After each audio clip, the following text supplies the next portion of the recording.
It's like he started in high school. I don't even remember. We might have been freshman or something. It had to be my freshman or sophomore year. I think the freshman was like I keep saying, you're 14. You feel me? Like just thinking, and look how far he is now because he's been doing it so long. How old is Bro now? He my age, so he about to be 25. Bro, exactly. See where he at. You feel me? And you feel me? He's dropping shorts in seconds. Like I'm his partner, and for me to get the shit, I literally have to text him. Just text him. There's no way I can get the shit online, bro. Like I've gotten one pair of shorts online, and that's because I'm signed up for a newsletter. The shit popped up, and I happened to be on my phone right then and there. And I was just like, okay, I'm gonna buy them right now. You feel me? Ain't even no point in texting the nigga. You feel me? So I'm just like, bro, where he at now compared to where he was then, like, bro, he was just selling shit to niggas at school type shit. You feel me? But that's probably, I don't know how much money the nigga was making. Like thinking about it. Back then, I wasn't thinking about it, but you feel me? Now, looking back on it, like, bro, he could have just had 50 t-shirts, you feel me, selling for $20 if he only paid $5 to get them done. Like, because it wasn't like they was, like, extravagant-ass t-shirt, but it was a t-shirt with the printed box logo. Like, you feel me? Making some cheese off of that. Look at where we would be if that was the case. You feel me? Bro, and that's evidence to me right there, because it's like he has been doing this shit for, what, 10 years now. Yeah, feel me? He done rebranded and hella shit. Got a whole new name for his brand and hella shit. So I'm like, over time, you feel me? That's what happened. But then, like we talked about, like the next generation, it's gonna be more.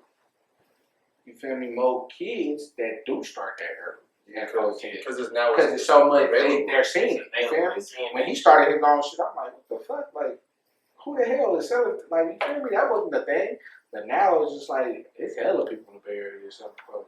Feel me? It's gonna keep getting younger and younger. You're gonna have motherfucking 10-year-olds at elementary school like, yeah, I just made this clean ass t-shirt like type shit. Yeah. That's what. Sure. Next question. How do y'all feel about like feeding the market versus scarcity, like limited quantity? Because for me, I like as a designer, you kind of want to make your product scarce to where like not everybody be able to get it, but then again, the more people who got it, the more popping you are, the more like visible you are, the more variety you get. But also, like I said, but I noticed like the big brands like Gucci, Louis Vuitton, and Prada, all them, they drop probably 1,000 pieces. And to us, 1,000 pieces is a lot, but like in the big picture, like the worldwide, 1,000 pieces, like that's nothing. That's like 1% of. Maybe 1% of 1%. You feel me? So like, and I seen on Twitter there's one girl, she was talking about how Telfar how everybody wants Telfar back, but they're making their products so scarce that not everybody be able to get them. But that's also adding more notoriety to them. Like everybody talking about I can't get Telfar, so it's adding like value to their brand. Even though Telfar bag really is only the most expensive one is $500. Yeah. So like that's not really and we don't even look at $500 as designer price. But like it's adding notoriety because everybody is not available to get a Telfar bag because they dropping they probably only doing $500 per drop. At the same time, they're about to say about our resources and shit. They probably, because I mean, you got to think about it. When they really want to, you feel me? When they get the bag security program, when they want everybody that want a bag to be able to get a bag, they have to do a pre-order in a 6-month span of how fast they can get these done. Feel me? A brand like Gucci, if they knew, you feel me, 500,000 people was gonna buy their bag, that should be done the next day. Cause they got the resources to get 500 bags done in one day. They got 30,000 factories type shit. You feel me? So they got the resources to get all of them done at the same time. So I feel like it's a mixture of both, bro. Like it's scarcity, but it's also, you feel me, the resources to have. Cause it's just like at the same time, you gotta think about that. For us, obviously, we would want the most people on our shit. But at the same time, we don't have the money to make, you feel me, to make sure it's going to be so many people in our shit, you feel me? Because it's expensive for everything. Advertisement, you feel me? Motherfucking, the actual material you dealing with, transportation type shit. If you gotta, you feel me, get that shit sent to wherever it is. So it's just like, bro, the resources, even though we might have the resources, we don't have the most important resource is money. Feel me? So we ain't got the cheese to, you feel me, do as much as we possibly can. But it's also a balance because, like you said, like the scarcity does give it more notoriety and shit. So I feel like it's in between. But at the same time, you feel me? Logically, if I could sell 100 hoodies for $500 each, why the fuck would I sell 50 hoodies for $500 each? You feel me? Like, if I know I'm gonna be able to sell 100 hoodies, then fuck it. That's what I was You trying to feel say. me? Like, I would make the more money is supply and demand. Like, you feel me? If the demand is that high, I'm gonna give the supply. You feel me? But at the same time, the supply being low also forces demand too. It's the paradox we be talking about. But that's how the economy is, bro. Like, you feel me? The supply affects the demand, but the demand affects the supply at the same time. So it's just like, I mean, you gotta have a balance between the two. The shit cool, like, you feel me? Like, the scarcity and shit, it makes it more important. But at the same time, it's about cheese. You feel me? And the more you make, is the more cheese you're gonna be able to make in the long run. So it's just like, I don't know. It depends on your audience, I guess. Like, you feel me? You talked about it. These other places got a bigger audience. Like, to us, 1,000 pieces is way too much. But to Gucci, like, you feel me? That is a limited edition item. You feel me? You do 1,000. For us, that's way past limited. Like, you feel me?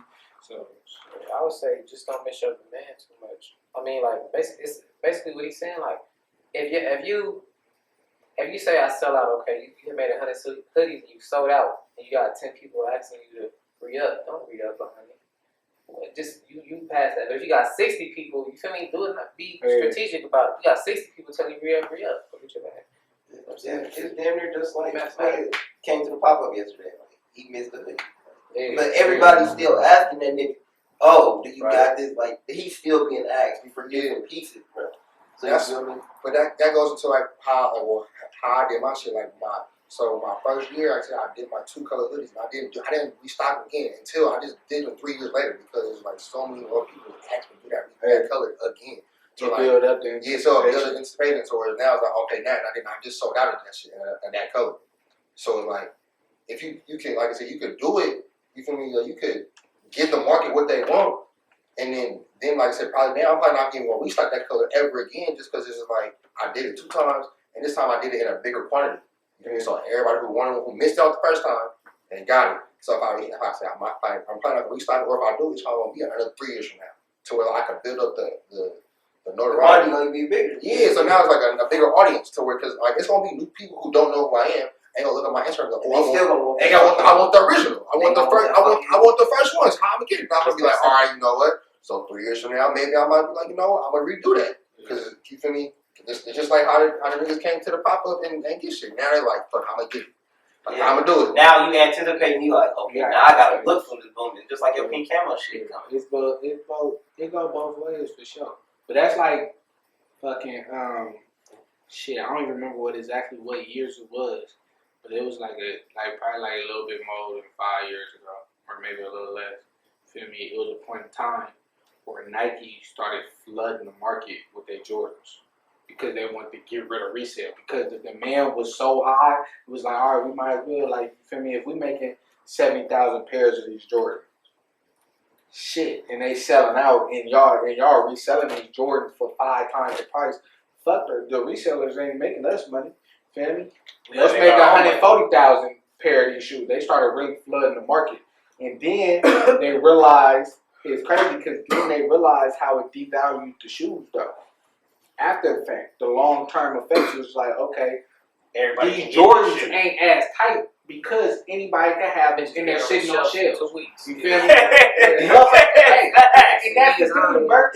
That's the thing, bro. And it's crazy, because how many shoes, you feel me? Let's be real. Like a shoe that you didn't really even care about until after the motherfucker already sold out. You didn't see that in person. You're like, okay, that motherfucker kind of clean. And then you can't get the motherfucker. Now it's even cleaner. Feel me? The value kind of went up. Okay, a lot of people don't got these shoes either. Value so they kind of see. Value went up and quality went down. If you a sneakerhead, like I consider myself, but if you pay attention, like back in probably 2012, that's when the value, like the sneaker quality started going down. It started going down, but they just started making hella fucking pairs of shoes, bro, and they just didn't give a fuck, because the shoes was getting bought. I'm gonna keep it lit. When we in the middle of our high school years is really when the sneaker culture really changed, bro. That's when motherfuckers started having sneaker stores and all that type, social supremacy and all this shit. When we was in high school, that's when all that shit started, bro. So it's just like, Nike seen that shit and was like, let's flood the market because the demand is way too crazy for all these shoes. Then it turned around and it flipped the script and it was just like, okay, nobody cares about these shoes that sit on the shelf no more. You feel me? So now they turn around and now you can't get no fucking shoes no more. Everything for every Jordan sells out now, bro. Every. It don't matter. Like, bro, you really like you think about it now, bro.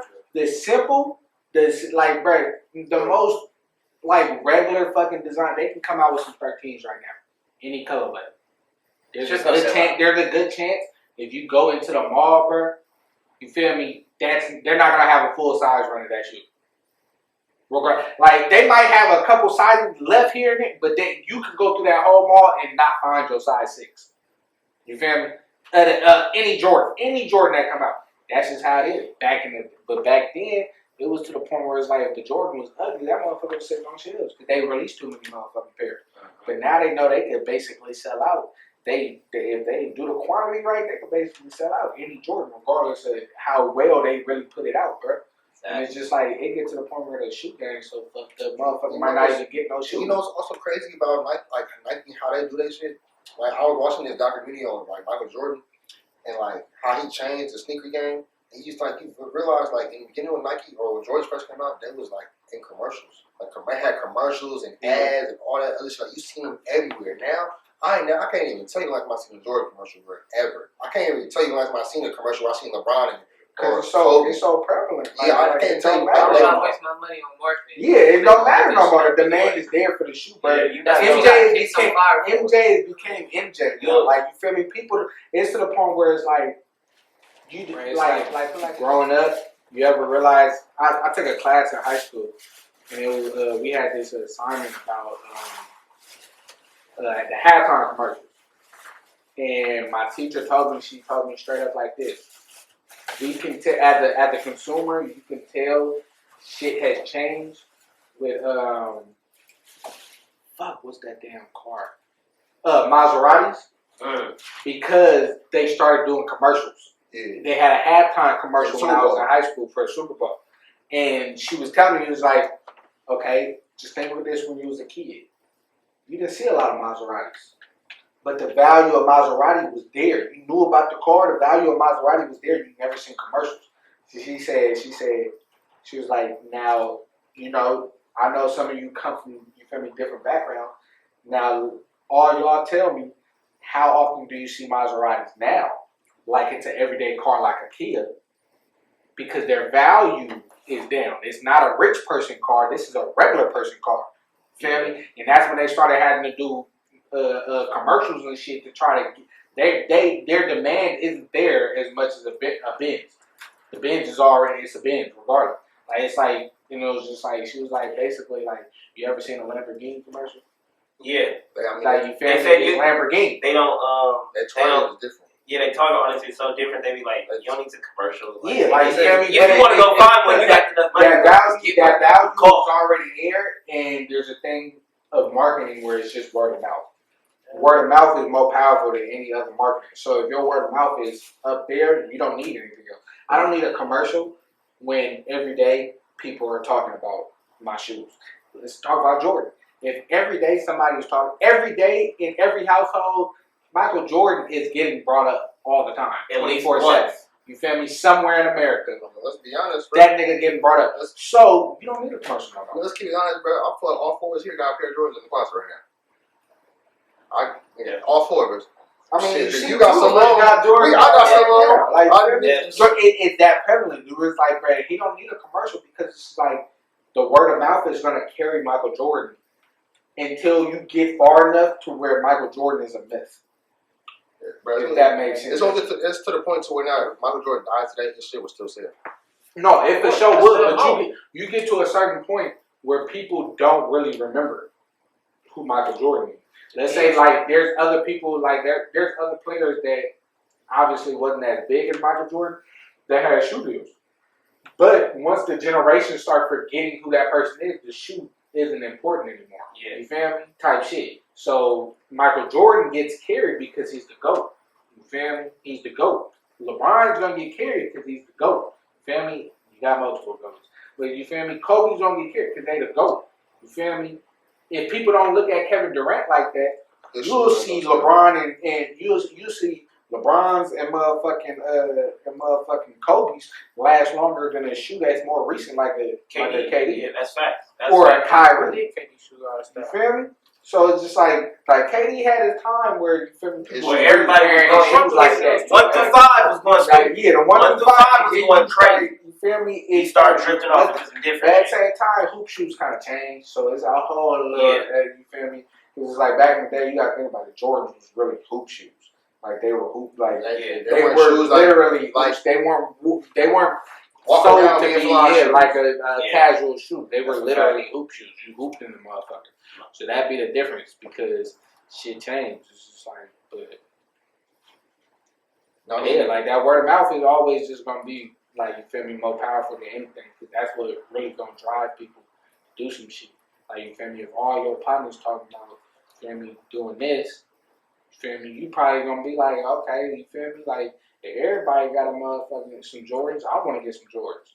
You feel me? I don't gotta see the commercial to know I want some Jordans, you feel me? Everybody else got some Jordans, I want some Jordans, type shit, so that the marketing works in itself. It works on its own. That goes towards, like I said, the question was like, feed the market or scarcity. Guess what? That's feeding the market. You feel me? Because everybody got some. By default, the next motherfucker who don't got something, like, I gotta have something because everybody else got something, bro. Even though motherfuckers be like, I don't want something everybody else got, they lying. Don't listen. Do not let anybody tell you they don't want something everybody else got. Nigga, I lie about it. If I send for a good price, I need that. Other people got that. Whoa, that tech fleece on sale, brother. Let me I'm in the register right now. No, for real. Don't let nobody tell you that they don't want something everybody else got. But that also goes to show like your value or some shit. You feel me? That value in your head went down because too many people in it. But when that price dropped, now the value matched the worth. You feel me? Now I'm like, okay, it's worth it for me to spend this money on this shit. You feel me? So that, I mean, it go both ways. That's the thing. And you kind of got to have a balance between the two. But you also got to know what works for your market. You feel me?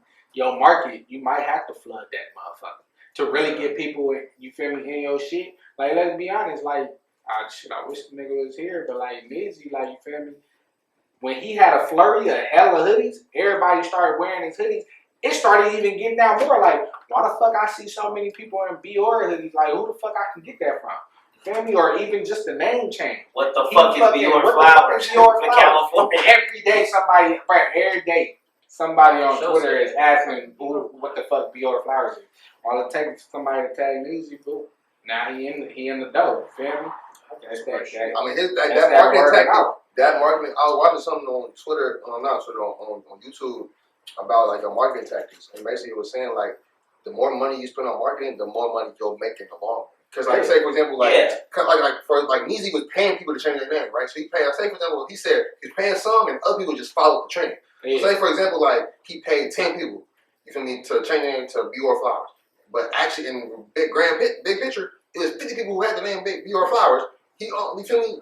That reached that many motherfuckers. That reached that many motherfuckers. And it's more people that didn't train that are seeing it. Yeah. They like, well, I want to fit in. I want to fit in. I want to track my shit. I want to be like, that's how I go. Wear a hoodie. Like, you feel me? That's just kind of that, bro. There's so many different ways to market, and marketing is just like, I mean, it's his own study. And like, you go into business, marketing is its own study in itself because there's so many different. Especially nowadays, there's so many different ways you can market some shit. So I feel like, you feel me, if your marketing ain't one, it ain't no way that your product not be. So now I ain't gonna lie, like now I do the Instagram little promotion. I spend a couple $50, like you feel me, whatever. Just cause you ever realize how many times you see the same, like every time some you see the same like little ad, you see Chinatown Market. It be fucking 5 months later, and it's they next drop 5 months later. You feel me? But it's the same motherfucking brands on your Instagram ads all the time. At some point, you're probably gonna stop and actually look at the website. Like, you feel me? I've always seen it. Chinatown Market. I don't know where the fuck this came from. I don't know where the fuck this nigga came. But I literally ended up clicking on their page, going through their shit. I ain't buying nothing, but I'm like, okay, like, you feel me? I'm actually on their shit. Like, really, it's like you just see it over and over again. At some point, you just gonna be like, okay, what the fuck? Like, you feel me? I'm gonna click on this shit. Not even Type click on shit. it. It's somebody probably actually always going to bought some shit. That's what I'm saying. So that's a whole nother marketing technique. So I mean, like, it's a balance to have with your scarcity versus flooding the streets, but it kind of has to go with how you marketing your shit. Feel me? If you marketing your shit as I just want this in front of every eye possible, yeah, I'm gonna flood the streets. You gonna flood the streets and guess But what? if I want to market it as like this is something you Like a can't luxury, have, like a luxury. this is something you can't get. Now people want it because they can't get it because people are fucking stubborn. Like, okay, now the value went up. Now you got people like, you feel me? But depending on how you want to market your shit. Like, I try to do in between. Like, I don't do too much, but I don't do too little. Like, I'm not going to be making one-on-ones. I'm not going to be having, like, okay, I got 10 hoodies. Like, come get them type shit. Feel me? But it works. But you can do a mixture of both. Like, shit, that nigga Donnie do. That nigga, he'll have a design that he flood and a design, he'd be like, I got 10 of these motherfuckers. Or this a one-on-one. It's for anybody. Yeah, it's for anybody. It'll be at my pop-up, but it's a one-on-one, boo. Whoever come get it, somebody come pop this it's a large, like, you feel me, type shit. So you can have a mixture of both. It really just depends on how you want to do this shit. You can do all of it. You can have scarce items. And I feel like that's definitely smart. Have some shit to where you can have your brand be luxury and also be flooded. You feel me? Because they're gonna be like, okay, everybody got that, but okay, that other piece though, only 10 people got that motherfucker. Yeah. Feel me? So they seeing your brand, but they also valuing your brand. You know what I'm saying? That's when you get into the trickery of the shit where you fooling people basically. Like, all right, I got the $50 hoodie and I made 200 of them motherfuckers, sold them bitches, but then I turned around, got the $100 hoodie and only made 20 of them motherfuckers. Now you got enough people that know about your brand because of them hoodies. Now you got people that look at your brand like it's luxury, luxurious because it's something they can't get. So you got two different ways, like, for sure. Cause I feel like Gucci and them do shit like that. It be certain shit that you be like, why the fuck is this sold out? And then they got something else on their website that's always in stock, no matter what. Because they're just producing Like that over and over. Like the handbag, I feel like the handbags is always there. The handbag always there. They always You feel me? It be like little shit, like they might have a limited edition, but they have like, you feel me, a regular little Gucci shoulder purse or whatever. That motherfucker is just always gonna be on the website. You feel me? It's always gonna be on the website so people can purchase that because you got, you feel me, you always got eyes coming. You always got people coming to come see what's up, but then you got other shit that make your brand of hella value. Like, damn, next time I got to be on this shit earlier because this shit sold out. You know, like I said, it's like I said, it's a you gotta figure out what your market is. What works for your what market? works for you, and you know what I'm saying? Because dibble and dabble in both. yeah, I mean, but I feel like long term we kind of want to go towards the scarcity thing, just because like that's what adds the most value to the consumer. Like you feel me? Because like for example, like a brand like Skechers, like it's so easy to go. Skechers are so accessible. It's like people don't hold no value to Skechers. Even though Skechers is making bread, they making a bunch of money. Like they've been around for it. But you feel me? Like they so accessible that it's like people don't value it as much. Them whatever shoes.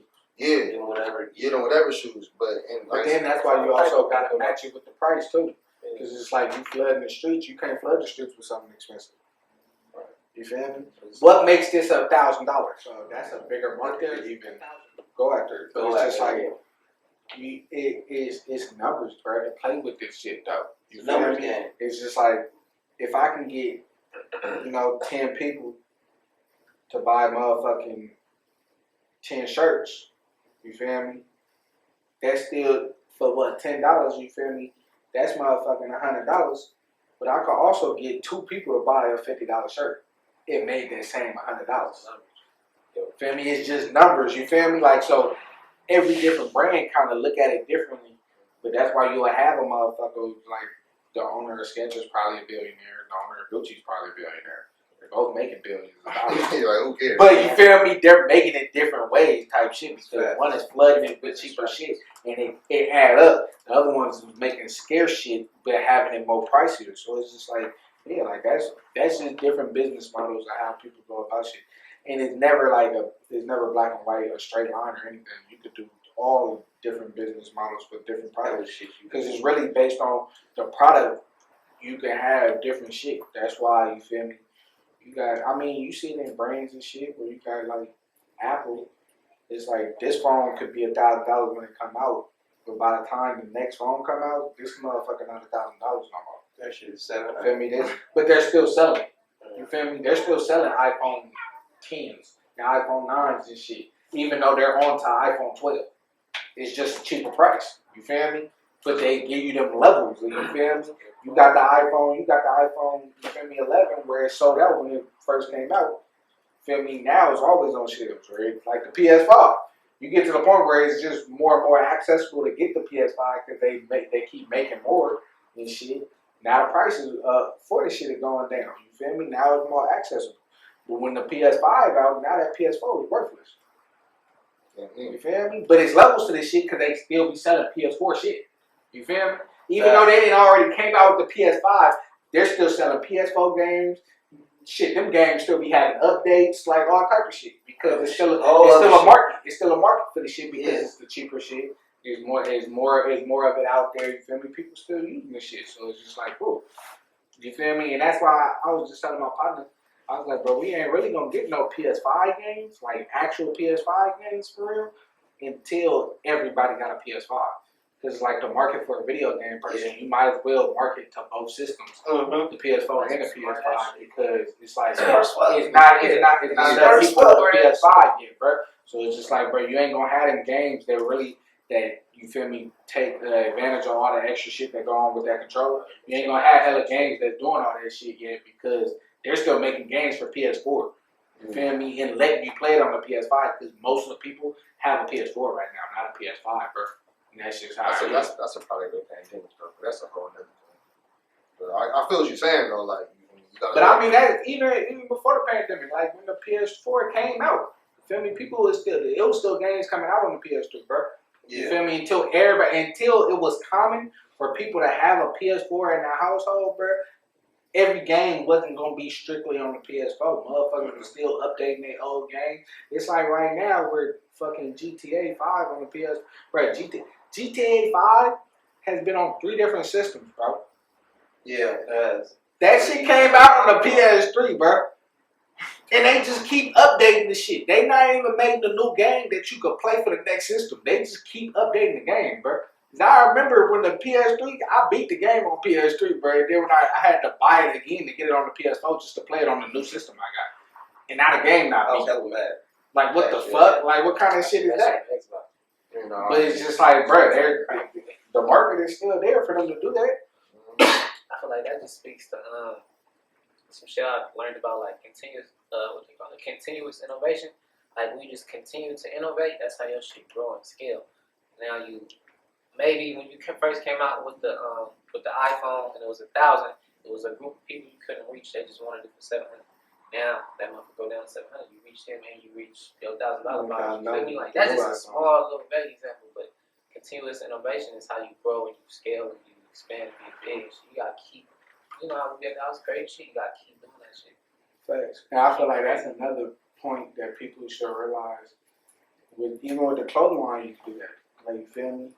Yeah, I have a $150 hoodie, but I still sell $80 hoodies. You feel me? I still got t-shirts for $30, $40. You feel me? You never exit out. You never get rid of the market that created you. You feel me? Like, that audience is always going to be there. They're always going to keep supporting you.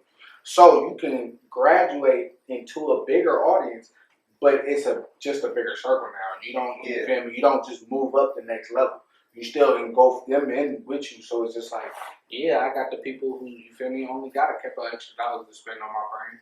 Feel me? Yeah, I got some shit for you to support me. Feel me? But then I also got some shit, the motherfuckers that got $500 to spend. You feel me? Yeah, I got 3 hoodies that could total up to $500. Like, you got the money to do that. Or you feel me? You into that type of shit. And that's where, like, we got the different markets. That's why I was telling you, feel me, yesterday, like, you feel me, motherfuckers. There's some people that bought slides for me that hasn't bought anything else. And they're just waiting for me to make some more slides. You feel me? Because that's what they into. That's the shit they like. They want some slides. They want some slides. That's the price range that they're like into. You feel me? Or type of items they want to support with. But it's just like, you start changing what you're doing, you might just fuck up your whole market. Because it's like, okay, I'm going to make $200 hoods. You feel me?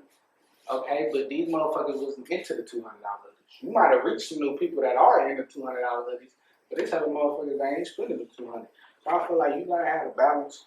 So just, you feel me? Even when you graduate with your innovation and shit, like you said, that's why iPhone is so fucking popular and shit, cause you can, you feel me? Think of this, like all the other phones, when they new phone come out, people don't be having the old ones. The only two phones that really be like that, bro, is the Galaxy Androids, bro, and the motherfucking iPhones. All them other little phones and shit, bro, Shit don't matter. You ain't got the 2010 version, but motherfuckers still be having the iPhone 4 because that's what they can afford. You feel me? But they still with the brand, like type shit. So it's just like, that's why Apple is just like, you got motherfuckers. Yeah, I can only spend $300 on the phone, so I got the iPhone now. You feel me? But you got the other person who can spend $500. They got the iPhone 10. Got the XR, you got this, that, and that. And they do that shit with all they, even when they come out with the new phones, they be having all the different sizes and shit. So they can market to them. Yeah, we got the $1,500 phone and we got the $1,000 phone. And be like, bro, they both operate the same. This one got a little bit more, it's bigger, boom, boom. If you can afford it, you might as well get the max type shit. Yeah. They do. Good thing you said. So the next question was like, would you rather? What would you do? Work on one thing at a time, or you work on multiple tasks or ideas? Because for me, for example, I try to work on one thing, focus on one thing. So I try to focus. If I try to do hella shit at one time, I almost like don't pay attention and got my eyes across my teeth. Like the shit. Like if I do like, say for example, if I'm designing like a hoodie, or I'm focusing on literally designing this hoodie and these couple colors.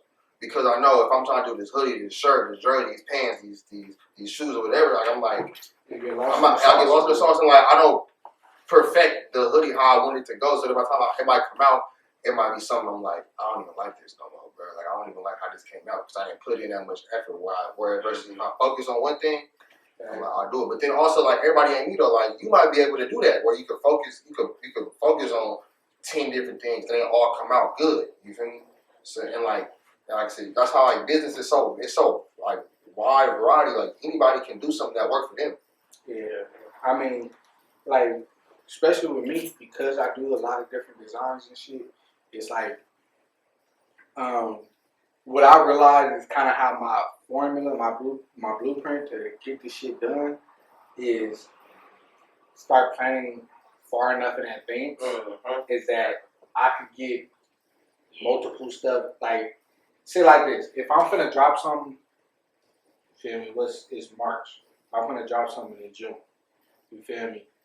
I got April, May, and June to prepare, you feel me?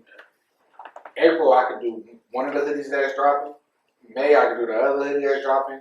June, I could do the other hoodie that's dropping type shit, you feel me? So now I'm focusing on one at a time, but then I can group it together at the end. So that's the biggest thing that started working for me, because I'm gonna keep it 100. Like, even when I'm thinking about too many designs at once, none of them will get done. Literally, none of them will get done. And I could think of some shit like, all right, boom, write that down. All right, boom, and I'm on to another shirt, and I never got that design done, bro. It'll never get done. I had to really go back and be like, okay, let me focus on this.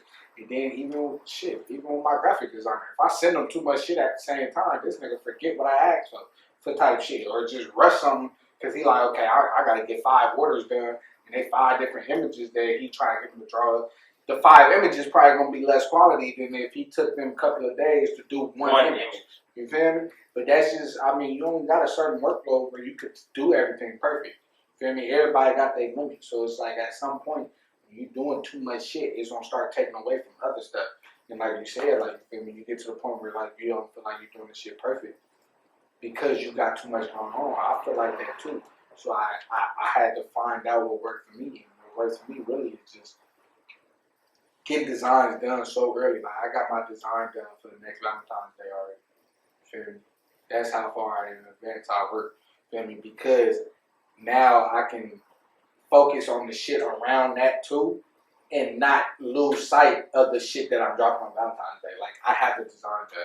All I gotta do is pay for a sample, see how I like it. I can come back to it later when I'm ready to get it done. Exactly. So now I get to the point where it's like I'm getting samples made, but the samples that I just got made might not be the shit that I'm coming out with right now. You know what I'm saying? So like now I got a sample of something that I'm gonna get that sample for that Valentine's Day. Yeah.